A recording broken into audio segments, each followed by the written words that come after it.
It's so good to be with you all today. I'm Sam Aliman. I'm at Google. I'm a civics outreach manager there. In my past lives, I was in the Biden-Harris admin at DOT, doing digital for Secretary Pete. Before that, was on the Hill. And way before that, I was at the DNC as a digital organizer. And so my background is all campaign advocacy and in the civics space. And so I'm very familiar with the space that you guys are all coming from. And I know the one resource you guys are all short on is time. And so I appreciate you guys taking this time to spend with me as we walk through some Google products. A little bit more background on our team. It's a civic outreach team at Google. And you can see on your screen our team alias, which is the civic-outreach at google.com. Basically, our team exists to serve the civic ecosystem whenever there's a Google-related, whenever you face a Google-related issue with a product. So you can bring it to this alias, and we will take it internally and hopefully help you guys through that escalation. So definitely write down that alias. If there's one thing you should take away from today's training, it's definitely that. We are always around and always available to help. And with that, let's dive in. And feel free to use the Q&A function for questions, or just use the chat, and we can get to those at the end of the presentation. So let's get into it. So Google AI is driving what we are calling a new era of American innovation. And AI is already solving problems both big and small across a variety of fields, from accelerating growth and transformation for small businesses and campaigns, and the health sector detecting eye disease and breast cancer earlier, and globally forecasting floods and wildfires. That one's my personal favorite. I have no idea, and it's far beyond my understanding how this one works, but there are satellites up in space that are able to detect when a flood or wildfire is incoming, and is able to alert local communities before they impact and potentially save lives and the communities that it's headed towards. So our Google AI tools are already a resource to boost creativity and productivity. And the first product I want to get into is Gemini. And so if you guys want to use the chat function, let me know if you've used Gemini. Give me your favorite emoji if you have used it. Let's see, I'll give you guys, okay. Love the robot emoji, Deborah. Seeing some thumbs up. Okay, great. So Gemini is our multimodal generative AI assistant, and it's designed to understand, operate across, and combine different types of information, including text, images, audio, video, and code as well. So you might be wondering, what is generative AI? And so to understand how Gemini works, generative AI can basically help create new content based on what it's learned from existing content.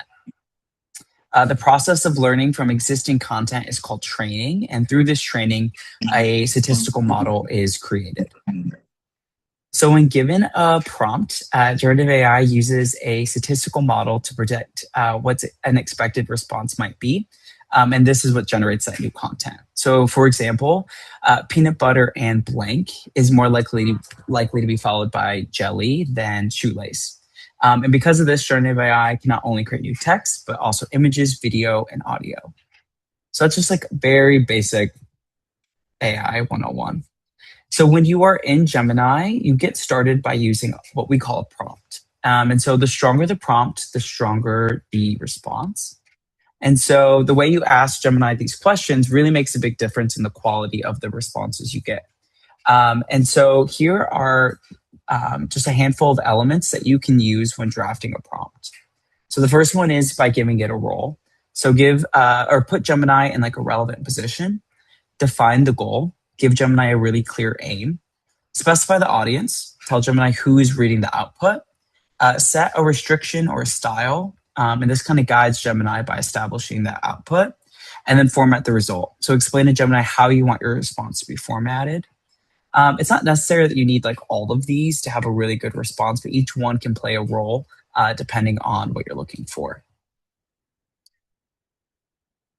And so, for example, if you are in the comm space, This one is, if you are a comms director for a candidate for office, provide a list of tough questions that you would anticipate from a local journalist in an interview on the state of economy and bullet points.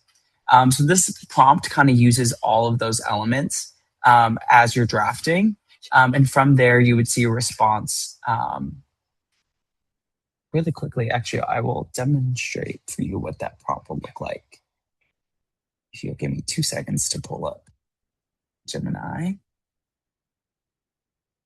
So from here, this is kind of that Gemini home screen. I'm just going to copy and paste this prompt in.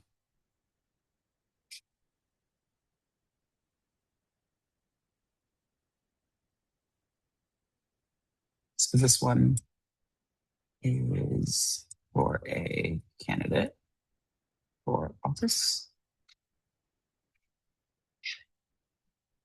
You guys are able to see this screen, right? Okay, great. So from here, you can see how Gemini is pulling in real time from the latest and greatest in Google search and that formatted result in bullet points. Now, what makes Gemini kind of stand apart from other AI models is that multi-modality that I spoke about. And so if you go to Canvas, you can now say, create a website based off of these talking points for my campaign, for the campaign for Congress I'm from Michigan, so we're going to use Michigan as the example. And it'll take just a few moments, but you can see Gemini creating this website in real time. I do not understand code. I don't know how code works exactly, but you can also, if you're really interested, you can see the code being built out. So you can really kind of see behind the scenes of how it's building it out. And so we'll give it 2 more seconds. And so this is purely based off of the broader internet. I didn't need to provide any resources or any additional documentation to kind of get this initial outcome or this website. And so we'll give it just a couple more seconds. And there you go. This is a very obviously simple website, but all of this is just based off of the prompts that I provided. And then you can even say, use more modern fonts, pull images from Michigan. We'll say Detroit, actually. And you can kind of edit that website in real time, which is a really, it doesn't need to necessarily be the final product either, right? This is just a good starting point as you're thinking through what you want your website to potentially look like. Or if you want to give feedback to a designer of like, we're looking more for this style, but don't quite have the language to describe exactly what outcome you're looking for. And so you can see here, it kind of cleaned up that modern website. It's fully functional, so you can kind of see how you can click all the buttons and it will take you to different places. And even kind of created the hyperlinks or the icons to social media and all that good stuff. So that is a very quick overview of Gemini and just kind of its multi-modality. We're going to keep going. And you can get started by going to gemini.google.com or try Gemini in the Gemini app on Android and iOS devices to get started. So next up is Gemini Notebook. Has anyone used Gemini Notebook, or it was previously known as NotebookLM? We just rebranded at the end of last month. Okay, I'm seeing some yeses, some thumbs ups. Love it. Every time I say rebranded, I think of the Selena Meyer meme where she like walks in with her new haircut. But we just did that with Gemini Notebook. So let's get into it. So Gemini Notebook is different from a traditional AI chatbot or Gemini because it lets you ground the language model in your own notes and sources. So you're probably wondering what exactly that means. So source grounding effectively creates like a personalized AI that's versed in information that you provided it and is relevant to you. So you can ground your Gemini Notebook in your sources in order to make it the most relevant to whichever project you're working on. It's not a matter of your notebook being incorrect rather than incomplete, right? And so you could build out an entire notebook on healthcare policy in Minnesota, But if you were to go in and ask, how do I make a really good espresso coffee? It would have no idea exactly like what you're talking about because the sources are only pulling from what you provided it. And so you upload your sources, you can ask questions, you can generate insights. And what really makes it kind of sparkle is that you see the inline citations going back to them. Additionally, you can like listen and learn on the go by turning your sources into an audio discussion. And Gemini Notebook does not use your personal data, including your sources, the sources that you provided, the queries you ask, and the responses for that model from the model for training. So in comparison to Gemini, where the large language model is kind of learning off of the conversation that you're having with it, Gemini Notebook is very much its own bubble and secure in that way. And so when you're in Gemini Notebook, you can use the studio function, which you can see here, and make that audio overview, video overview, a mind map. If you're a visual learner, you can create slide decks or flashcards, briefing documents, all with just a simple click. And you can go to notebook.google to get started, or use the app in Android or iOS devices. And because we are ahead of time, I'm going to pull it up really quickly so I can show you guys what it looks like in real time. I'm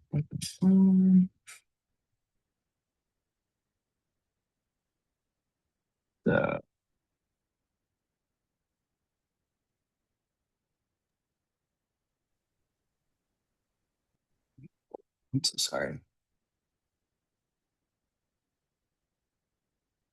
Oh, good. While Sam pulls this up, we're seeing some great questions in the chat. There's a Q&A function on the bottom of your screen if you're on desktop. If you don't see it, there's a little three dots that say more and then Q&A. If you're on your tablet, it might be on the top of your screen. If you can just drop your questions in there so we don't lose them in the chat. And you can also upvote questions. So if you really like someone's question, give it a thumbs up and we can sort the questions by most popularity when we're done with the demo. Okay, looks like you're all set, Sam. Yeah. So from here, I really quickly just did a history of Michigan, not to make this so Michigan focused today, notebook. And from there, you can search in the notebook if you don't have any sources, or also just pull if you do. So you can upload your files, pull in like YouTube links from your Google Drive, or even copy and paste text. And from here, you can see this notebook is created literally in seconds. And you can kind of see like this like summary overview of what you provided it. And from there, you can start chatting like you would Gemini. And as you're chatting with it, it will search through your sources and you can kind of see those citations pop up.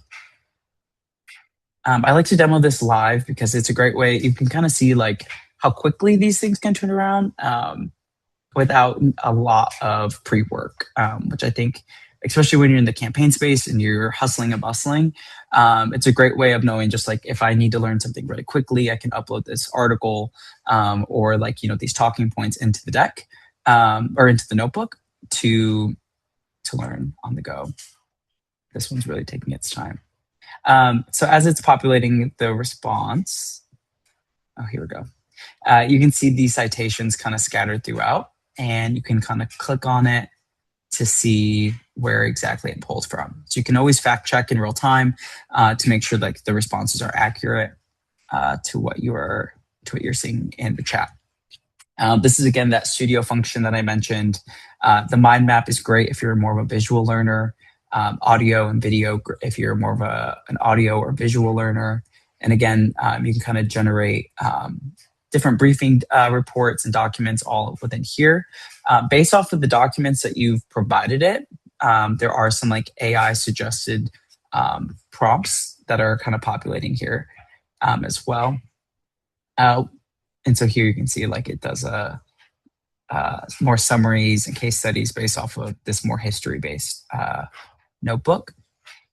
It's also worth noting that you can share your notebooks across your workspace. And so if you are using the at Sam for Congress domain, you can share that notebook across your campaign.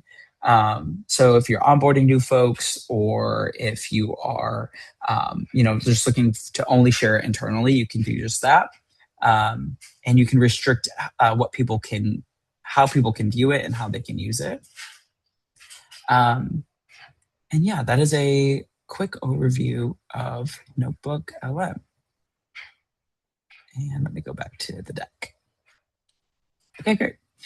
So as a refresher, we have Gemini, which is going to pull from the broader internet. You don't need any additional sources or information. You can just go in there with a prompt and a dream and get a response. With Gemini Notebook, you have to provide your own sources, and from there you can start generating different documents and different ways of learning. It's great to use for topics within the scope of the sources that you've uploaded. So very good for just like very like A-line information and research. And lastly, the product I want to kind of just brief over is Data Commons.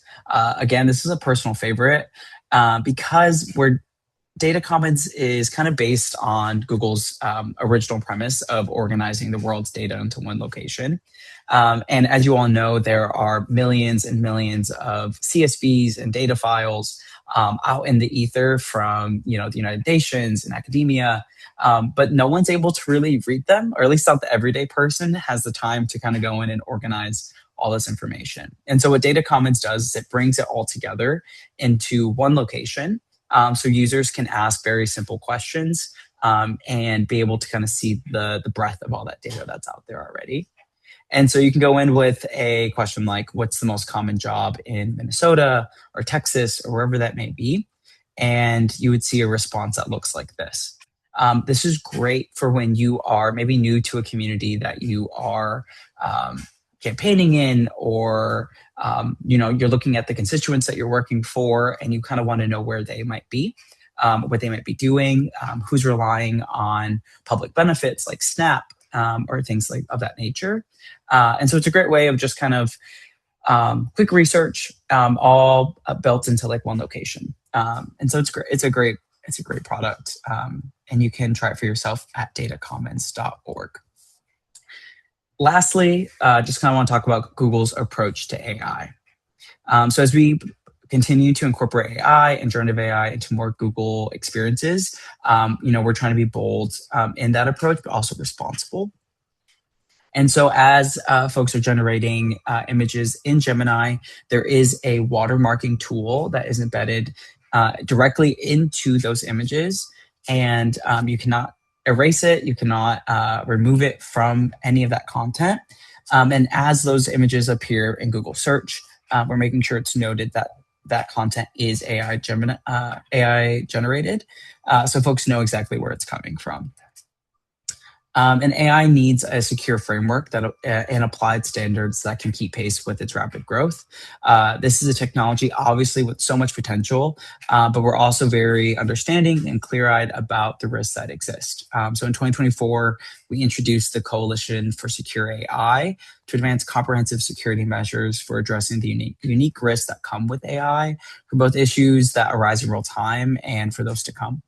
So as AI advances, we're committed to ensuring that we are, we're approaching it responsibly, and ensuring effective risk management and strategies, as it evolves.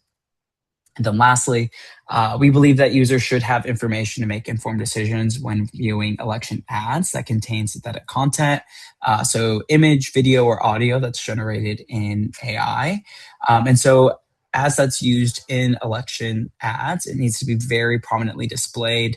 And a disclosure needs to be very prominently displayed so that users know that that's where that content is originating from. This does not apply to text generated in AI. So if you were to draft copy for an ad, that does not apply here. But if you are depicting a real person, place, event, or thing using AI generated content, it has to be disclosed. And so with that, I know that was a very quick run of all of our AI products, but I wanted to make sure I left enough time for questions at the end. And so with that, thank you all. Happy to kind of, Deborah, I don't know how you want to do Yeah. Q&A, but Big thank you to Sam. We've got a lot of time for questions, so I can read a couple of them to you. And folks, yeah. if you want to upvote them, feel free to do so. Sort of a technical question. Is Gemini different?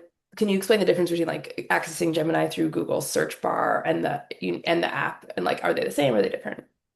Yeah, that's a great question. So if you're using Gemini, they're all kind of based on the same models. There is a little bit of difference as far as personalization and memory.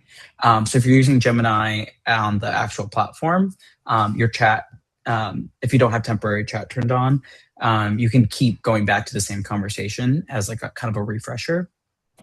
Gemini, as far as like the AI overviews that you see in search or the AI mode, they kind of just live in that singular screen. And so they're not very cross functional. You're not able to like draft like a Google Doc or like coding or anything like that. It is kind of that same basis as far as like the language that's being pulled and things like that. That's kind of the biggest difference, I guess, would be memory and being able to kind of like go back to those conversations. Awesome. And then someone asked, what's the difference between Gemini Notebook and Collab Notebook? I'm not too sure what collab notebook is. Cool. Same. If you were the person that I'm asked gonna that do question, some. feel free to drop it more context into the chat. And then there's a couple questions about can you download Google Notebook or Gemini onto your computer, or um, is it just only can you only download it onto a phone?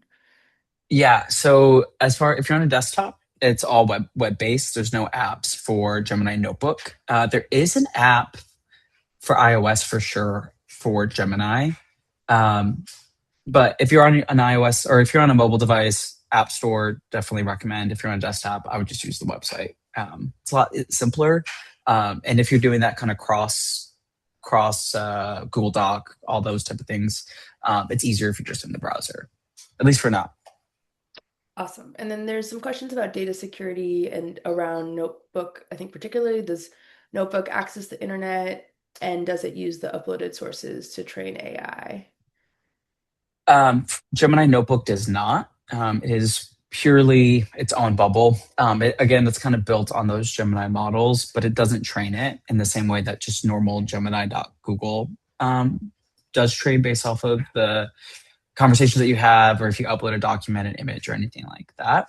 The only time that Gemini Notebook does train the model or is given or is when users kind of give feedback on a prompt. And so I can show you really quickly because I know it sounds kind of confusing, but basically, if you were to give this like a thumbs up, thumbs down, and say, partially incorrect, I'll just say other because there's actually nothing wrong. And you see this feedback submitted successfully at the bottom. Um, that is the only time that you are basically giving Gemini, Google access to your sources and your prompts as a way of like training the model in any way. Otherwise, no, it's all in its own bubble. Awesome. And then someone, let's see, can you upload hyperlinks to documents or data sets, or do you need to upload the text of your document or spreadsheets of data? You can do either. You can either just copy and paste the website or copy and paste the text. I will say once you upload a hyperlink, and I guess the same goes for copy and paste as well, is that it does become stagnant. So it doesn't like automatically refresh those websites. You would have to kind of like re-upload it if you want like more latest information. If I were to upload like a Wikipedia page, it would be just like basically a digital screenshot of what's currently on that page. Awesome. Okay, we're gonna continue to do rapid fire questions. You're doing great. Yeah, Let's see. We've got, does Notebook use grounded generation? Is that this is another one? I also don't know the answer to this. grounded generation. I actually don't know. Okay. Um, yeah, I'm not too sure. Um, then we've got I want to use Nano Banana to create a short video. How can I do that? Yes. Basically, in Gemini, at the very bottom, you can. I'm going to switch. I'm going to share my screen really quickly again so I can just show you guys. Um, where is Gemini? Kind of in that tool, so in that toolbar that I showed with the website browsing, um, you can also create images, video, and all that good stuff in there as well.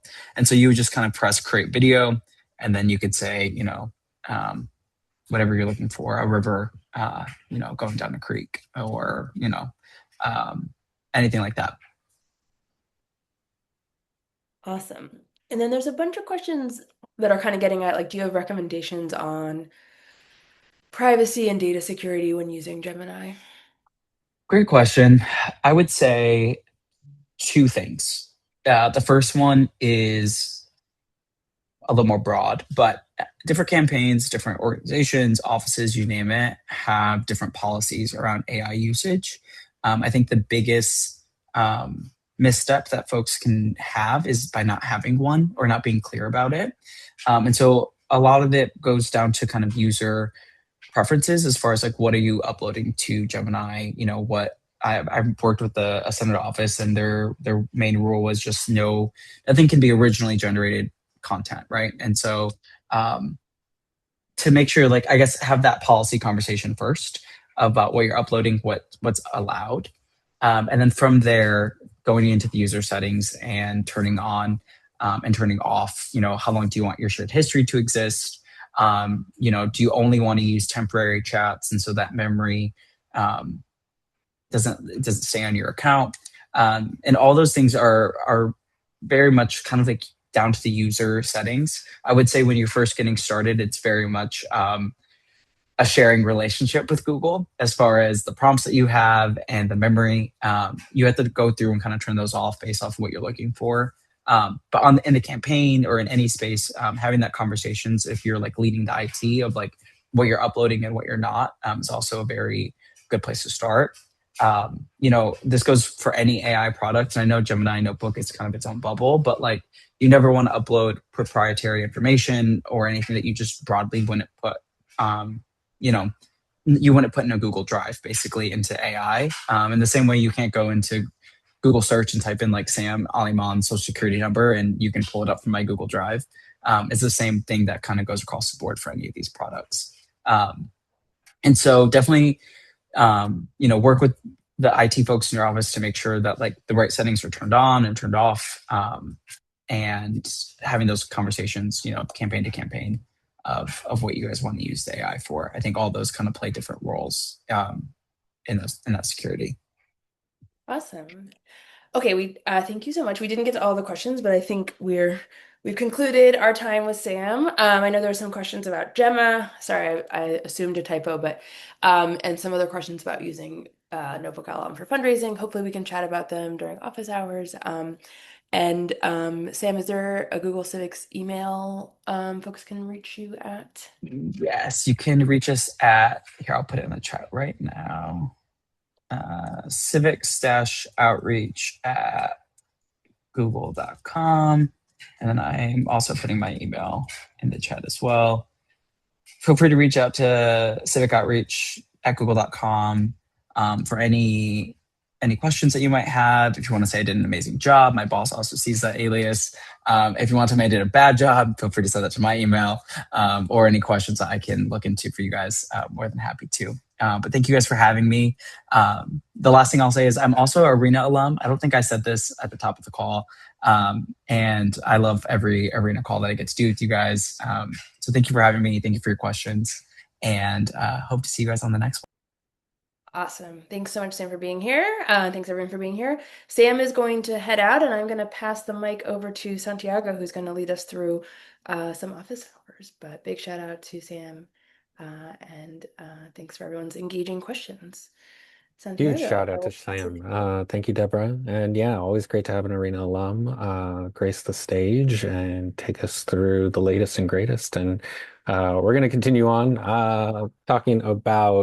um, talking about office hours and taking folks through a handful of things. Yeah. So we're going to go through a couple more examples because I've seen this pop up in the chat. And Deborah and I have been talking a lot about this. We've talked a lot about this with the broader team over the past few months on like what are examples, different use cases, things that like maybe not as flashy as, building out an entire website or some sort of, long set of code. But, what are the small things that are helpful use cases, things that can help us improve our work? So we're going to talk through how we use Gemini in spreadsheets and also help us do a little bit of research. I think a lot of people are like, wow, this is like a very powerful tool for research. Sam was talking us through the data commons, which is one of my favorite Google tools, and like especially like sort of familiarizing yourselves with communities. That's a really powerful tool, and sort of bridging that with with some of the work that you might be in the middle of, and sort of doing a little bit of research. I think there's some potential use cases there, and so we're going to drop into the chat a a Google Doc that has a handful of different pain points that we've identified, and through the course of this conversation with you all, it sounds like maybe there's some around fundraising or finance that we want to sort of noodle on and think of creative ways that we might address this. But this is we're going to take you through a couple of different examples, going through qualitative feedback, finding new locations where we might, sort of rally and bring together our volunteers, a handful of different things in Gemini, both notebook and in spreadsheets. So the first one, I'm a former data director and member of organizing teams. And so looking and sifting through data where we've collected, volunteer names, what the volunteer experience was, of sort of report out of, how long people maybe were either making phone calls, knocking on doors, having conversations, is something that is a part of the bread and butter of campaigns on the ground, but also can be a very messy data set, can also be something that is, not always 100% standardized. And so how can we use this information to help us improve both our organizing program and better support our volunteers, improve their experience so that they come back and they do another shift. They help us talk to more voters. And so our first use case that we're going to go through is this. And so we have a over 1,000 row spreadsheet here in this doc where we've collected a bunch of volunteer canvas data. This isn't necessarily the like, is this person supportive? Is this person not supportive? But like a sort of summary from the volunteer that includes qualitative data and as well as notes about their conversation. And so we're thinking about how we might use AI to do this. I don't know about you, but I always like collecting new formulas.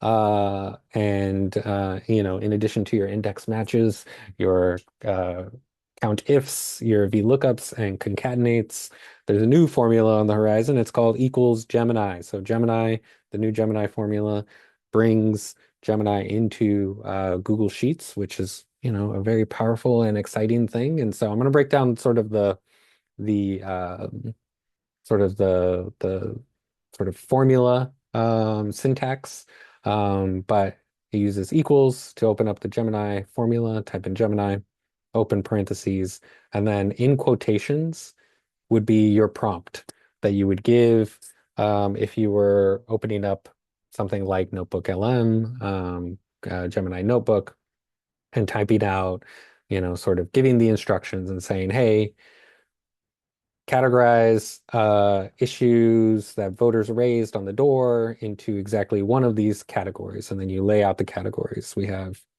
uh, the economy, jobs and labor, healthcare. They're all separated by semicolons. That seems to be more of a stylistic choice than maybe a requirement.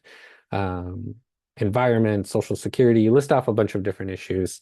And then ended up with a quote. So everything here is in quotes, and you're saying you're going to be able to find the information to base this decision off of based off of this the information in cell P3. And so we're going to copy this example code, and we're going to go to a spreadsheet. And so there's this link above. We'll open up this demo spreadsheet, and here you find all this response information, submitted, time of submission, where they were submitting this from, staging location, the type of shift. Were they canvassing? Were they texting? Were they doing a phone bank? And you can go ahead and make a copy of this, so that you can have and to hold and to keep it. I've already made a copy of it and already started playing around with it, um, starting to sort of get the columns in the right order and sort of expanding things. And the column that we're most interested in is voter questions. And so this is where there's a bunch of messy, unstructured data, that maybe our volunteers either hastily typed into their phones as they were on the doors, or maybe they left it in sort of a voice memo and then transcribed it. Um, and so this is the column that we want to summarize and sort of start to categorize so that we can actually make some decisions off of it. Um, and so we will go over here, and I've already sort of typed in issue area or issue arena. I think that's one of those, like I was saying area, and then instead I wrote arena because arena is just ever present on the mind. But here in R3, this is where I'm going to paste in uh, the code that we copied, which is just our Gemini formula. And so that pastes in, you can see it here. If I hit enter, it will start generating and do this little dot, dot, dot. Google Sheets is super smart and is like, hey, do you want to take this all the way down? You can see that we already, for this first one here in R3, it categorized this as jobs and labor. We'll take it all the way down. If there's nothing there, it's just going to leave it blank, and it may actually stay as like this purple coded, and then you can sort of say generate and fill, and it'll try to generate that. And I think we put in some like, yeah, here it is. So it'll tell us that there's not enough information if there's nothing there. So it's not going to categorize everything for you, but it's going to take a moment to sort of think and go through, and you can see it's starting to sort of parse through that information. And for some of these, it's coming back, and some of them it's maybe it's not able to categorize, or maybe it's still taking time to think. Um, but yeah, this is a very nice way of being able to sort of start to categorize these things. And you see it's still thinking up here. So, we give it time. I gave it a thousand different responses to go through, but it's plugging away.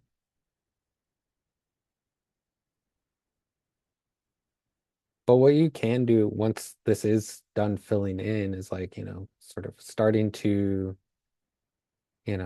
narrow in, and, especially if an issue like education, jobs, or the economy, being able to filter this list down and being able to say like, hey, there actually are people who care about this. Maybe there's additional follow-up that we want to do, especially if, you're working with a communication shop or a team, you might be able to, um, you might be able to, you know, sort of surface good stories that are coming up from the field and use those for, sort of different press inquiries or digital content that you might want to. That is a very good question. There's a good question in the chat around data usage and Gemini.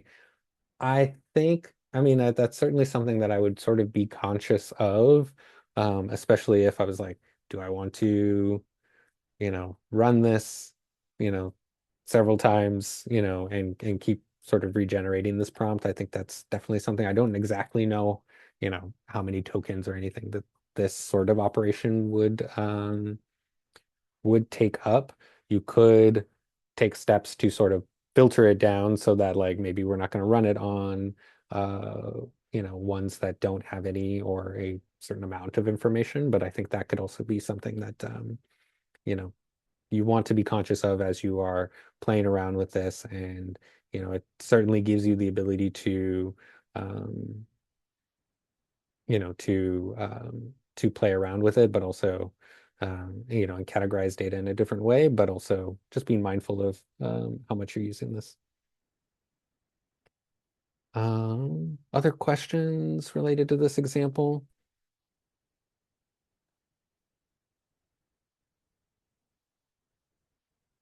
And then one area where we were considering this, this came up recently, and I think this would come up pretty regularly in addition to looking at some of the other data in the spreadsheet. So you have a lot of Canvas information.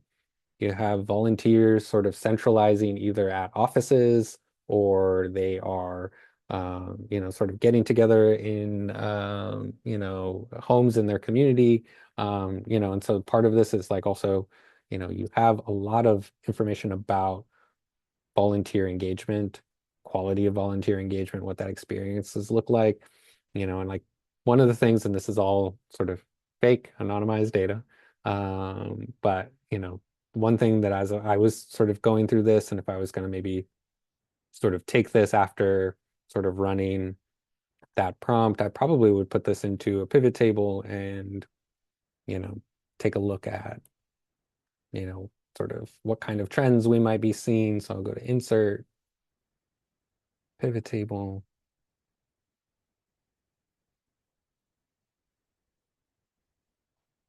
add rows. There's our issue areas. And like, let's see how many people came back. Yeah, so you can start to see a count. There are a bunch of people who didn't get categorized, but maybe if I run this again, maybe my internet was being a little wonky, but you're starting to see that there are a lot of economy issues, things like this. Um, and you might be able to also dig in a little bit and see like what kind of feedback are we getting from what went well or what was challenging. Um, and so, one thing that we were looking at as a team, we were thinking a lot about locations for events and places that we might go. And one of the things that I kept seeing here was like people were like, oh, it was tough to get to the location. There wasn't, really great parking. And so you can also use this in addition to sort of what we were talking about in relation to the data commons of being able to do a little bit of research. And so like there's the helpful formula, that's nice, but also you have um, this sort of Gemini baked in here, and so you can ask it certain things, and if we might be finding that people are having difficulty getting to a particular staging location or the place where we're launching canvases, you can ask it a prompt like, hey, give me a list of public parks with the name, address, within a 5 mile radius of blank zip code, or of this address, depending on wherever you might be,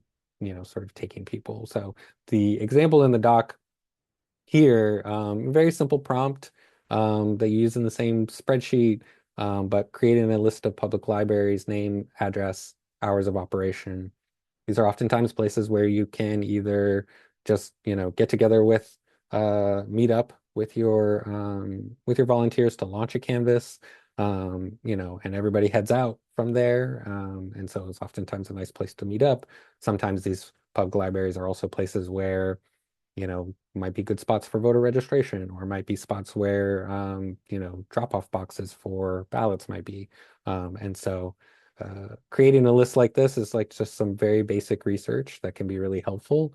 And when I was going through and I gave it the prompt of giving me, um, you know, a list of libraries within a certain mile radius, it was able to really quickly sort of look on the internet, take my prompt, and start to generate a list and sort of give me insight into what resources it was pulling in, and I could see what those were. I could give it feedback on whether or not I liked those responses or feedback I could approve, and have it create that initial list. And so these steps, like in Sam's example, sort of took a little bit of time to like actually to actually do it, but I would encourage you, give it a try for yourself, in the doc and see what it comes up with. Maybe you want to use public libraries, maybe you want to use public parks, maybe there's some other type of location that you're like, hey, give me, auditoriums, in this area if you're trying to have some kind of an event. And this might be a good way of trying to find a place for either a press event or a fundraiser. These, are very light, sort of light touches of research that you can do. And it's all connected to the fact that like we're in the spreadsheet, we're looking at our volunteer feedback, asking ourselves the question of like, how do we improve this program? And maybe there are quick answers that we can start to get into. And this is a jumping off point for you and your team to do more research or make some phone calls and verify some things, or say, hey, let's go see if the parking is better at this location. That way our volunteers have a better experience. We have a better place to jump off from. And so those are just a handful of different examples. Deborah, I don't know if any questions popped up along the way, Let's see. We've got some, or just some back and forth in the chat. yeah, I don't know if any questions popped up specifically about the demo. We can try to address some of the questions in the chat in a minute. But no, I don't, if anyone has questions about the demo or use cases, but other than the, or experiencing, um, Dave is asking if you've run into any usage caps. Our team has not. We're on a pretty high plan. I don't know if anyone else is managing tighter budgets here that could share insight to that. Um, Yeah, I'm not sure. I also don't think we have, as an arena team, have not done this in like huge scale. Yeah, We we're this scratching the one surface. we've done yeah, we haven't Sebastian maybe has a tool to help you analyze your potential usage, which would be awesome. If you want to share that, perhaps this is the beginning of a toolbox tool. Wait, I do what? think that's, go ahead, Sebastian. What you just? Oh, did you say you have a tool that helps you budget project, or when you said a contract analyzer? Oh, I was looking at the what you just had on screen. The Oh, got employee it, got help. it. Yeah, And back in the this was this was like 24. I built a contract analyzer after some of our employees unionized. So to this day, our my executive director still loves that. yeah, and I think this is an example we've shown previously around sort of personnel policies. And this is one that Jess built around collective bargaining and the employee handbook, and sort of comparing the two, figuring out what you have to update.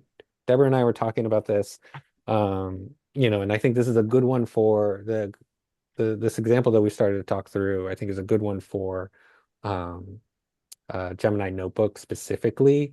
Is that like you're getting to, especially if you're working with, either a committee like the DCCC or a caucus in state. There's a lot of sort of centralized guidance that starts to get put out around GOTV planning, around early vote, and in a closed environment like Gemini Notebook, creating one of these sort of like, like Sebastian's tool, it's pretty easy to upload these and then sort of analyze those documents for sort of summary and key takeaways, but also giving you the ability to ask questions and say like, okay, how is this going to change?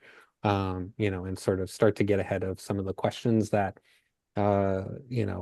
either folks who report to you may have, and start to prepare for that. So um, those are there for you to play around. And yeah, there's a lot of things where, in a closed environment where you want to, not have your strategy documents feeding into, the overall training data sets for some of these models.